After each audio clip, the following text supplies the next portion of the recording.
folks, this is Mitch coming to you on a Wednesday afternoon to talk about Seller Manager. We're going to talk about how to connect with sellers to solve their house problems. Now, this is the introduction to this particular function, and so let us begin.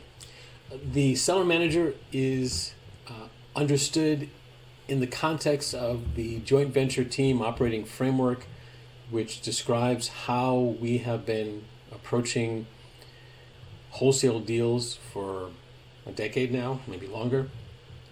And so that's us there, Seller Manager. Hopefully by now you've already taken a look at the Seller Marketer function, but if you haven't, you should know that that is the very first function, hence the one up here. The very first function in this framework. And now we're moving to Seller Manager, and we're going to talk about how to perform that function.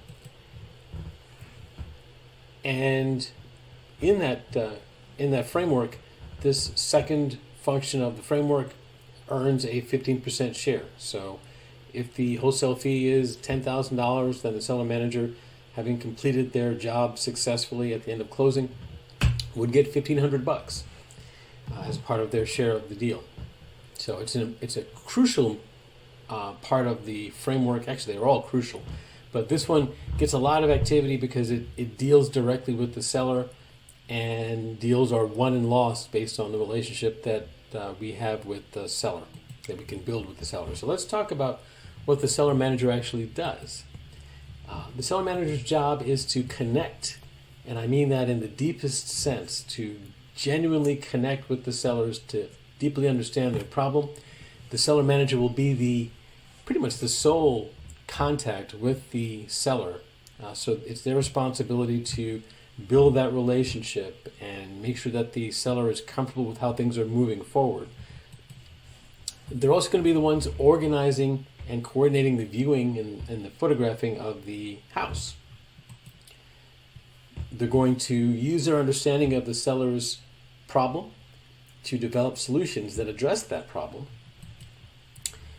They're going to secure at least verbal initially agreement from the sellers to choose one of the solutions that have been presented. And they're going to negotiate/coordinate access of the house for the purposes of inspection. And all that gets tied up in a nice neat bow when they actually have the seller execute the seller commitment documents, or at least participate in the execution of the seller commitment documents, namely the purchase and sale agreement and ultimately the affidavit of agreement. So these 6 sub-functions, if you will, are crucial to the Seller Manager's job. And frankly, anything that involves the seller is going to fall on the Seller Manager. That entire relationship is their responsibility to manage. So, let's just be clear. What is the sole purpose of seller management? The sole purpose of seller management is not to get a deal. You might be surprised to learn that it's not to get a deal. It's to get a decision. We need the seller to make a decision. If the decision is to work with us, that's great. If the decision is not to work with us, that's also okay, as long as they make a decision. What we don't want is a seller that doesn't tell us, or that isn't prepared to make a decision one way or the other. If we lay out all the possible options and they're not prepared to pick one, it means we didn't do our job right, because there should be nothing left to do but make a decision, whether it's with us or with somebody else. Who does the Seller Manager interact with? So in that framework, who are they dealing with? Well, if you saw the Seller Marketer videos, then you know that the Seller Marketer delivers information to the Seller Manager once some seller finally raises their hand and says that they want to know more about how we can perhaps help them. The Seller Marketer hands that information off so that the Seller Manager can begin working with and connecting with that seller. So the Seller Marketer is one of the people that the Seller Manager interacts with. And the other is the Docu Manager.